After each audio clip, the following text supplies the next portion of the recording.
Hello, Dr. Brad Hulsebus here, and welcome to another edition of Ask the Chiropractor. Ask the Chiropractor is my little podcast that I do. When someone has a question about chiropractic or chiropractic care, I try to answer. I'm a chiropractor here in Rockford, Illinois. I'm a proud graduate of Palmer College of Chiropractic, and I'm happy to be the team chiropractor of the Rockford Ice Hogs. Let's dive into it.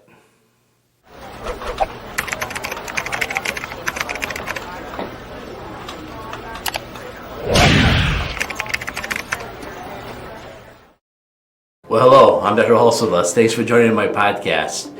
So the podcast is basically if you have a question about chiropractic, you should always ask a chiropractor. People usually come in the office, ask me a question, meet me in public, ask me a question, or they might leave a message below on a link, email the office with a question. But this time I went to a different source, and this is going to be part one of two. I went to my staff. We just had a staff meeting. And they said, hey, we have a couple of questions that we get asked all the time on the phone for people who are thinking about coming in. So I'm going to address the first question they get asked this week, and then come back next week and you'll hear part two. So my staff told me one of the questions they always have is, somebody will call in and they say that, hey, I have condition X, Y, Z, whatever it is. Does your chiropractor first take care of that? And second, how many times do I have to come to take care of this? So that's the real question. How many times do I have to come? They might call and say, hey, I've got sciatica. Does your chiropractor handle that? And the staff goes, oh yeah, we have people that come in with sciatica all the time, or headaches or neck pain or lower, whatever. My staff's well aware of how patients get better because they help with your histories and they hear why people come. But they get this question, how many times do I have to come? We hear that question over and over and over again. And I sure do wish there was a simple black and white answer to this question. It would be so nice to say, oh, you have sciatica? Well, that'll be 8 visits. You have a headache? That'll be 7 visits. It would be a lot easier for us as chiropractors to know the answer to that question. But there are just so many variables and things that go into answering this question, it's just not that simple. Let's talk about some of those variables so maybe you have a better understanding of where you are to understand what it takes to get better. The first question is, I get this from a lot of people, like, hey, I just bumped into so-and-so, and they tell me whenever they have a headache, they run in and get adjusted and their headache goes away. Well, the person that told them that has been coming to the office for maintenance care probably for 6 or 7 years, and it's real easy for us to take care of a quick problem with a maintenance patient. Yeah, we usually do get them better in 1 or 2 visits. That's because they come in so frequently. We're not working so far uphill. We just need to do a little minor adjustment to make them back on their way. But typically, what we're looking at when you come in as a new patient, what it's going to take to make you feel better, we have to take so many things into account. First, we'll just talk about you. Are you the kind of person that's disciplined? If I give you an exercise or a stretch, will you do it? If I give you ideas on how to maybe a supplement or something like that, will you take it? Are you that person? If you are, things go quicker.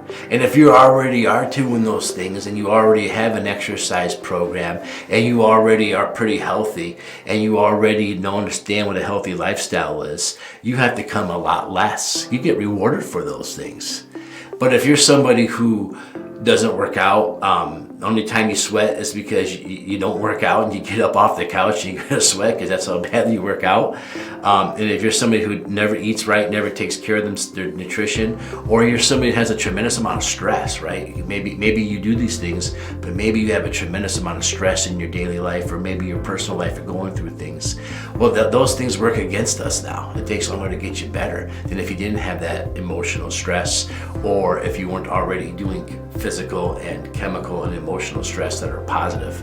So the more physical, chemical, and emotional stress you carry, the more care you're going to require to get better, just because we're starting at a lower point health-wise than we like to start at. The next thing is, how many times have you dealt with this? How many different times have you experienced this? Is this your, I've been doing with this for the last 10 years, and I'm finally decided to give chiropractic a try. Can you get me better in 2 or 3 visits? Probably not. because this is like the 10th time it's happened, and you develop a thing called muscle memory. So every time you irritate this part of your spine, the muscle memory knows how to kick in to protect you the best they can with the situation you put it in. Doesn't mean it's good long term, it means it's good short term. So if you've got lots and lots of really, really bad muscle memory, we're going up against a real uphill climb again. It's going to take more to get you better. Also, this is the first time it happened, boy, we can get you better quicker, faster. But if this is, like I said, like the 10th time, boy, we're going to be seeing you a little bit extra because we have to work against that muscle memory. Also, how have you treated this in the past before? Did you go to physical therapy, maybe try different motion things and make it better? Because that's better than taking a bunch of drugs to try to just mute it, right? Because if you just take a bunch of drugs to mute it, well, then you've really developed bad muscle memory. But if you went to a physical therapist or maybe an exercise thing, then you're trying to keep it loose. You're not trying to build that muscle memory. So how you've treated previously depends how many more times you have to come in, right? Those are things that we take into account. And then, in our office, we usually take x-rays of you. So if we take an x-ray of your spine and you've got all kinds of kinks up and down your whole spine, because I talk about in my podcast all the time, this thing called the righting reflex. The righting reflex says your eyes stay level at all costs with the horizon. So if you hurt your neck and you tilt your head in one direction, your lower back's going to go the other way to keep you balanced. So if you look at your spine and we see 2 spots, that's going to be less care than if we see 8 spots. Right? If we see 8 different spots misaligned because you're constantly trying to battle this righting reflex to keep your eyes level, it's going to take more care. Also, do you have other big misalignments in your spine? Did you maybe have a whiplash accident 5 years ago that you never took care of through chiropractic care and now it's healed funny? That's going to work against us, your previous injuries. Also, do you have a bunch of kinks in your spine? I mean, do you have like a scoliosis curve or a scoliotic curve or a big curve where there's an angle to your spine, the spine is just rotated and everything is involved? Or do you just have one little spot that's just kind of slightly misaligned? So the more that your x-rays show us, the more severe it is, the more going on, well, the more care you need. The less severe it is, the less care you need. And we don't know that without an x-ray. We've even had people that come in here that are professional athletes, and we x-ray like, well, your spine's actually really good for being a professional athlete.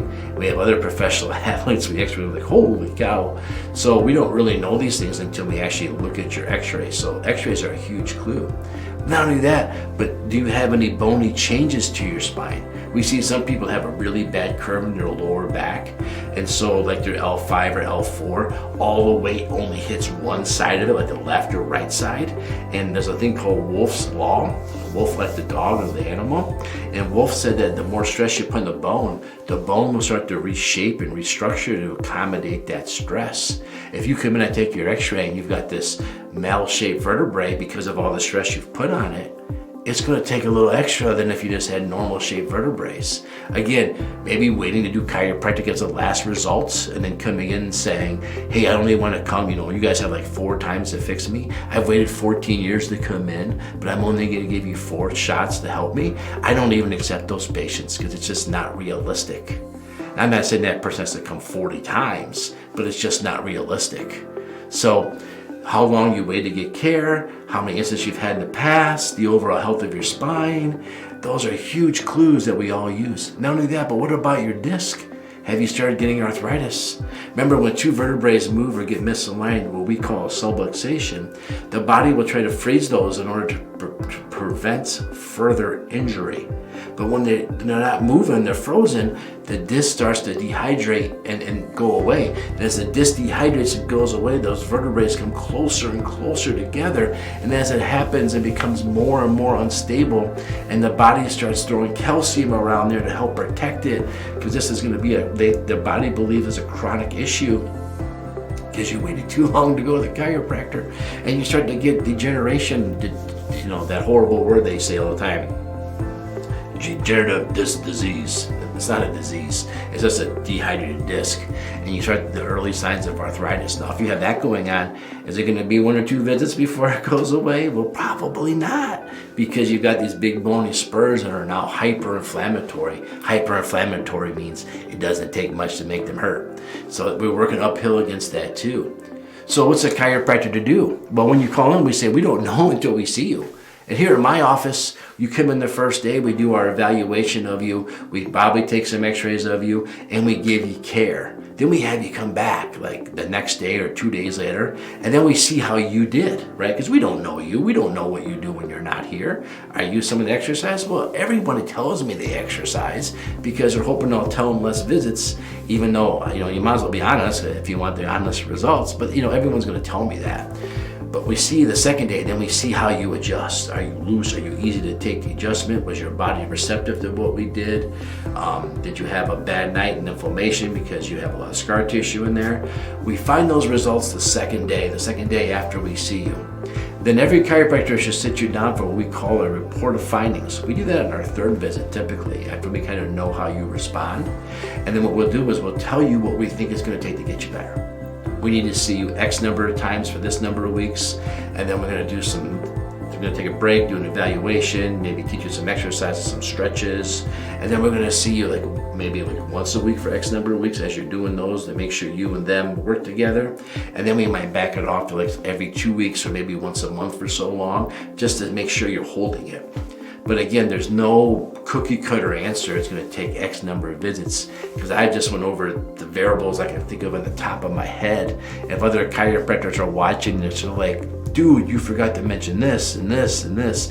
I know there's more. I'm just doing this off the top of my head, how many variables I can come up with.